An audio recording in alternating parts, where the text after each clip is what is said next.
तो हम कलयुग की मस्ती में हम लोग मस्त नहीं होने आए।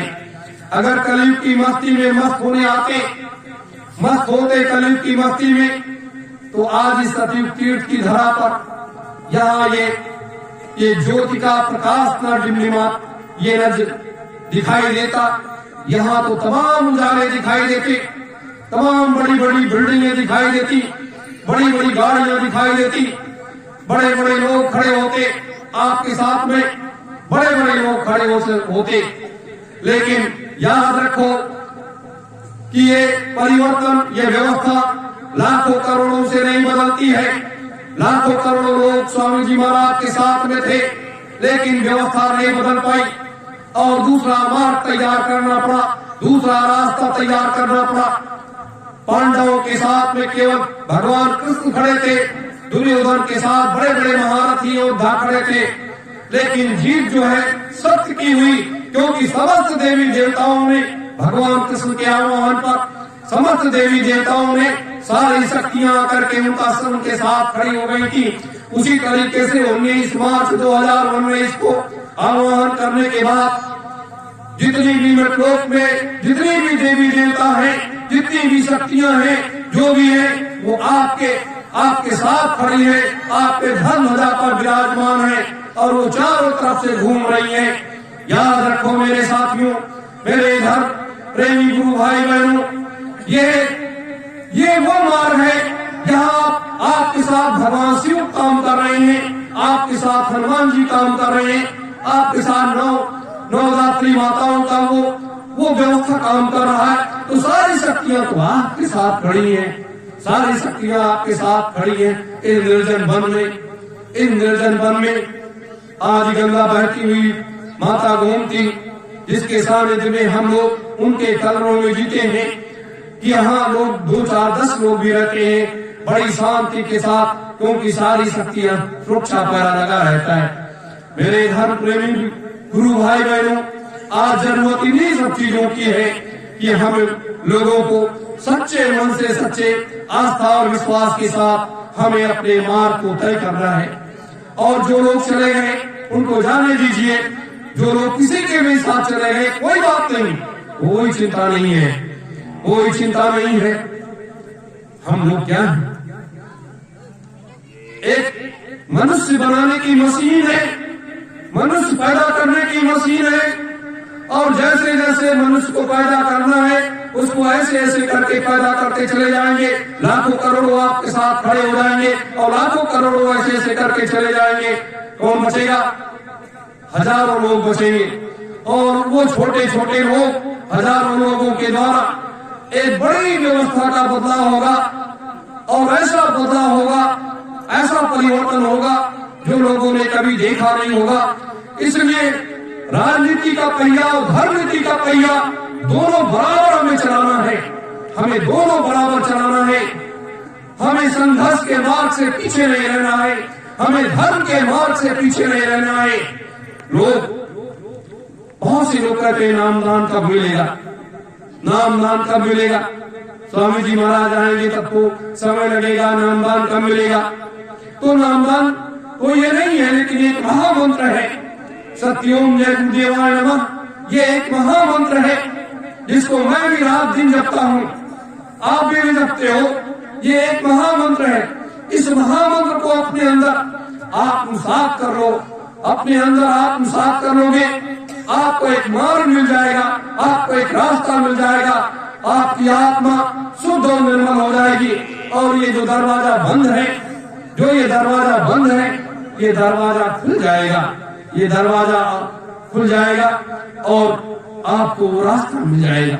मेरे धर्म प्रेमी गुरु भाई बहनों, इसीलिए बराबर मैंने कहा कि जब भी आप सुबह शाम 10 मिनट, 15 मिनट, 20 मिनट बैठो तो ऐसे करके बैठ जाओ। सत्योम जय गुरुदेवाय नमः, सत्योम जय गुरुदेवाय नमः। ऐसे करके आप अपने श्वास को थोड़ा ऊपर खींच करके और मस्तिष्क पर यहाँ पर थोड़ा ध्यान दो और ये जाप कर लो। एक करने के बाद फिर अपना सुमिरन ध्यान भजन करो, जो परम पूज्य स्वामी जी महाराज ने हम लोगों को दिया है वो आवश्यक है। कि ये गुरु के द्वारा दिया गया वो नामदान है, और ये गुरु के द्वारा दिया गया ये महामंत्र है, ये शक्ति ओम जय गुरुदेवाय नमः ये महामंत्र है। ये हम संसार में लुटाने के लिए आए, ये संसार में हम बांटते फिरते हैं इसको, लेकिन गुरु के द्वारा दिया गया नामदान जो है वो गुरु ही दे सकता है, दूसरा कोई नहीं दे सकता है। ये ध्यान रखो, हम कोई महात्मा नहीं है, हम कोई गुरु नहीं है, हम आपके बच्चे हैं। हम सब ये इस अपने गुरु के, अपने पिता के काम को करने के लिए आए हैं, उस कार्य को करने के लिए लगे हुए हैं।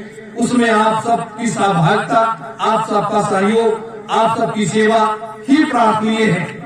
ये व्यवस्था को करने के लिए आए, इसीलिए अपने लोगों ने गुरु आज्ञा का पालन करते हुए कि हर महीने को पूर्णमासी की एक तिथि होती है, महीने में एक बार आती है। उस पूर्णिमा को शाम के समय एक यज्ञ हुआ करेगा यहाँ पर, उसमें तमाम शक्तियां समाहित होती हैं, और यज्ञ का जो विधान है उस विधान के साथ यहाँ पर यज्ञ होगा। हर महीने सुबह से शाम तक लोग व्रत रहेंगे और उस यज्ञ में लोग शाम को भाग लेंगे, और उनके शरीर पर जो पुरुष वर्ग हैं उनके शरीर पर कोई वस्त्र नहीं होगा, सिर्फ एक धोती वो लपेटेंगे, और अपनी देवियां हैं वो वस्त्रों को शुद्ध साफ धारण करेंगे और वो बैठ करके उस यज्ञ वेदी पर बैठेंगे। यह इसलिए आवश्यकता है कि हमें कुछ शक्तियों की, उन शक्तियों को जगाना है जिनको लेकर के हमें बड़े से बड़ा काम करना है। मेरे धर्म प्रेमी गुरु भाई बहनों, ये मार्ग आपको सब जगह नहीं मिलेगा, ये व्यवस्था आपको सब जगह नहीं मिलेगी।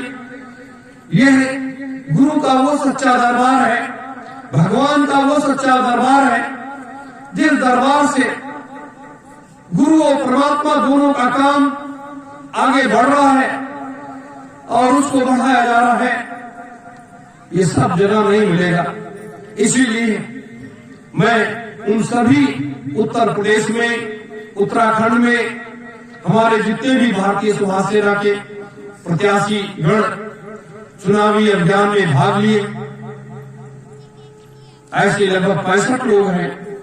उन 65 लोगों को हम तहे दिल से ये परमात्मा से प्रार्थना करते हैं कि उनका त्याग, उनका संघर्ष जो उन्होंने किया है, जो उन्होंने आवाज बुलंद की है, वो एक बहुत जल्दी एक वट वृक्ष बन जाएगा, और इन प्रत्याशियों के द्वारा किया गया कार्य एक सराहनीय कार्य है। जितनी भी प्रशंसा की जाए उतना ही कम है।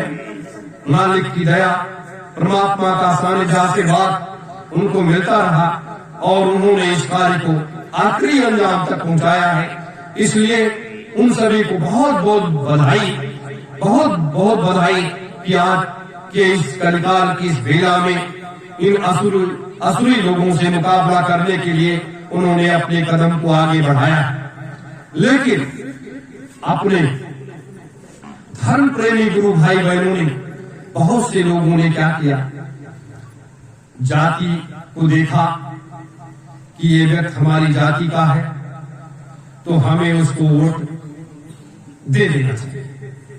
तो बहुत से लोगों ने, किसी ने बीजेपी को दे दिया, किसी ने सपा को दे दिया, किसी ने किसी को दे दिया। किसके साथ लोगों ने धोखा किया? गुरु के साथ में, गुरु के साथ में लोगों ने धोखा किया और अपने साथ धोखा किया। स्वयं अपने साथ लोगों ने धोखा कर लिया और गुरु के साथ आपने धोखा किया। आप चाहे जितना जय गुरुदेव चिल्लाते रहोगे, जितना ही सत्यम चिल्लाते रहोगे, आपका कुछ भला होने वाला नहीं है, कुछ भला होने वाला नहीं है।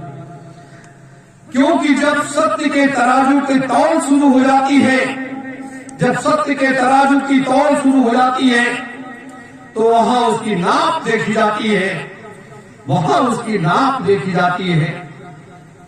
तो आप सत्य के तराजू को, आप उस तौलने की नाप को नहीं देख पाए, कि हमारे गुरुदेव उसको तौलना शुरू किए हैं। ये ऐसे हम लोग सत्संग सुनते और सुनाते रहेंगे, ये समय अब ज्यादा नहीं है। तो समय जब आता है, इसीलिए 3 साल पहले ये भविष्यवाणियां जो लगी है बोर्ड पे, 3 साल पहले ये भविष्यवाणियां जारी हो गई थी महात्माओं की, और 2022 का एक खाका खिंच गया था युद्ध का। सारी चीजें हो गई थी, तैयारियां एक मार्ग, एक रास्ता दिखाने के लिए किया गया था ना, लेकिन लोगों ने उस रास्ते को अध्ययन नहीं किया, लोगों ने उसको पढ़ा नहीं, चिंतन नहीं किया, मनन नहीं किया, लोग चल पड़े उधर। वही बात नहीं। हर व्यक्ति का अधिकार है, हर व्यक्ति का अपना एक विचार है, हर व्यक्ति का अपना एक मार्ग तय करने का रास्ता है। लेकिन याद रखो कि ये रास्ते अनवरत सबके नहीं चला करते हैं, हमेशा ऐसे चलते नहीं हैं, और न हमेशा ऐसे चलते रहेंगे। जो कल था वो आज नहीं है, जो आज है वो कल नहीं है, रहेगा। जैसे आज हम लोगों ने होली का ये वैसा छोटा मोटा पर्व मनाया इसको अपने आश्रम पर, कल स्वामी जी महाराज का जन्मदिन है, तो आज का जो दिन है ये तो नहीं रहेगा, कल दूसरी तिथि आ जाएगी, कल हम उसको मनाएंगे और बड़े विस्तार से उस आध्यात्मिक सत्संग की तरफ आगे बढ़ेंगे, उस विचारधारा की तरफ आगे बढ़ेंगे जो हमारा धर्म का क्षेत्र है। कल सुबह भी 2-3 घंटे का सत्संग, शाम का भी सत्संग, ये आपको ऊर्जा देगा, ये आपको ताकत देगा।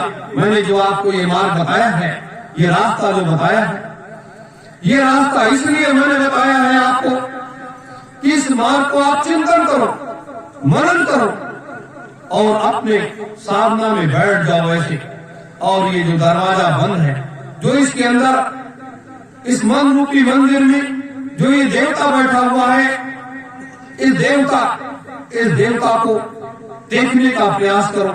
ये दरवाजा तो बंद है, ये दरवाजा बंद है, इसको खोलने का प्रयास करो। हमारी माताएं बहनें अगर चाह ले सुबह 2 घंटे 3 सुबह शाम में अगर साधना करना शुरू कर दे तो उनके लिए बहुत आसान है दरवाजा खुलना। लेकिन पुरुषों के लिए तो ये कहा गया है कि उनकी साधना अगर रात्रि बेला में, ब्रह्म मुहूर्त की बेला में वो करने लगे तो उनके लिए बहुत शुभ माना गया है। लेकिन साधना का एक अलग विधान है। ये सारी चीजें हैं, ये सारी व्यवस्थाएं हैं। हमें निराश और हताश नहीं होना है, निराश और हताश नहीं होना है। हमें अनुरोध अपने लक्ष्य की तरफ आगे बढ़ना। जब तक हमारा मार्ग नहीं मिल जाएगा, हमारी मंजिल नहीं मिल जाएगी, हम सब चलते रहेंगे, हम सब संघर्ष करते रहेंगे। जैसे कृष्ण ने एक रास्ता तय किया था, अपनी मंजिल तय की थी, उसी तरीके से राम ने भी तय किया था, उसी तरीके से अपने लोगों ने भी एक तय किया है, एक मंजिल, एक रास्ता तय किया है। जब तक हमारे गुरु का काम, हमारे पिता का काम पूरा नहीं हो जाएगा, जब तक हम चैन के साथ नहीं बैठेंगे, जब तक युग परिवर्तन सतयुग स्थापना महायज्ञ नहीं हो जाता, दुनिया की व्यवस्था नहीं बदल जाती, 3000 वर्षों के लिए सतयुग की स्थापना नहीं हो जाती, 2 लाख वर्षों के लिए सतयुग नहीं आ जाता, तब तक अपने लोग शांति के साथ नहीं बैठेंगे।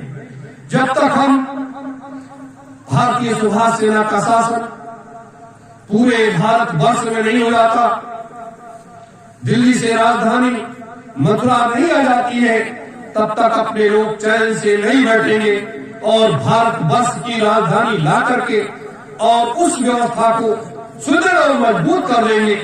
भारत की राजनीति इतनी मजबूत कर देंगे कि कहीं उसमें छेद न रह जाए, कभी छेद न रहे। ये इस व्यवस्था को हम लोग बना करके तभी जाने वाले हैं, उसके पहले जाने वाले नहीं हैं। ये कोई सोच ले कि ऐसे लोग चले जाएंगे, ऐसे जाने वाले नहीं है हम लोग। इतनी आसानी के साथ ये सारी व्यवस्था करने के बाद गुरु की आज्ञा लेकर के तब आगे का रास्ता आगे तय होगा। लेकिन जितना आदेश निर्देश मिल गया है, उतने कार्य को हम लोगों को पूरा करना है। उसके लिए हर रास्ते को हम तय करेंगे, हर मंजिल की तरफ आगे बढ़ेंगे और मार्ग में जितनी भी बाधाएं आएंगी, उन बाधाओं को काट करके फेंक देंगे। उन बाधाओं को काट करके इसलिए फेंक देंगे कि कर्मयोगी जो होता है और जो धर्मयोगी होता है और जो रणयोगी होता है, वो मार्ग में आई हुई बाधाओं को अपने क्षत्रियत्व को निर्वाहन करते हुए उस मार्ग को वो रास्ता साफ करके चलता है। कि मैं ये नहीं चाहता कि हमारे गुरुदेव के मार्ग में कोई बाधाएं रह जाए। हमारे गुरुदेव जब आए तो उस मार्ग में कटीली झाड़ियां जो है उनके पैरों में चुभ जाए, तो उनके पैरों में हम चुभने नहीं देंगे। हम उन बाधाओं को काट करके फेंक देंगे और मार्ग को एकदम से साफ सुथरा बनाएंगे। वो काम अब करना शुरू करेंगे, क्योंकि धर्म के क्षेत्र में, रण के क्षेत्र में आज हमारा लक्ष्य है विजय। हमारा प्रथम लक्ष्य है हमारा कि विजय। जब तक हम विजय को हासिल नहीं कर लेते तब तक हम रुकने वाले नहीं हैं, तब तक हम झुकने वाले नहीं हैं और न टूटने वाले हैं और न बिकने वाले हैं। अब तो एक लक्ष्य बनाया है कि हिंदुस्तान के राजनेताओं को और हिंदुस्तान के सभी धर्मावलंबियों को बेनकाब करके रख देंगे और हिंदुस्तान की जनता को अपने साथ खड़ा कर लेंगे। वो लक्ष्य बना करके अब आगे बढ़ रहे हैं। भारत माता की जय, भारत माता की जय, भारत माता की जय। मेरे धर्म प्रेमी गुरु भाई बहन, तर्क और वितर्क का समय नहीं है। तर्क और वितर्क में समय बर्बाद मत करो। अपने लक्ष्य को देखो, अपने कार्य को देखो, अपनी व्यवस्था को देखो, तभी आप आगे बढ़ पाओगे। नहीं तो आप पीछे रह जाओगे, दूसरा कोई आएगा आगे बढ़ जाएगा। अब ये रुकने का नाम नहीं लेगा। अब ये सोचो कि ऐसे चलता रहेगा, ऐसे नहीं चलेगा। आप हमें क्या मूर्ख बनाओगे, हमें क्या मूर्ख बनाओगे। सब कुछ जानते हुए मैं अनजान बनता हूँ आप लोगों से। सब कुछ जानते हुए अनजान बनता हूँ कि मैं कुछ नहीं जानता। मेरे धर्म प्रेमी गुरु भाई बहनों, इस मार्ग पर चल करके मैंने बहुत कुछ देखा है संसार में। इस संसार को बार बार देखा है, इस मृतलोक को बार बार सिजदा किया है, बार बार प्रणाम किया है और इस मृतलोक के प्राणियों ने बदले में जो दिया है मान सम्मान अपमान, ये सब कुछ मिला है। सम्मान भी मिला है, अपमान भी मिला है और मान भी मिला है। लेकिन ये जो अपने गुरुदेव हैं, अपने पिता हैं, अपने पिता के लिए एक पुत्र का जो कर्तव्य है उसका हमने मजबूती के साथ निर्वहन किया है।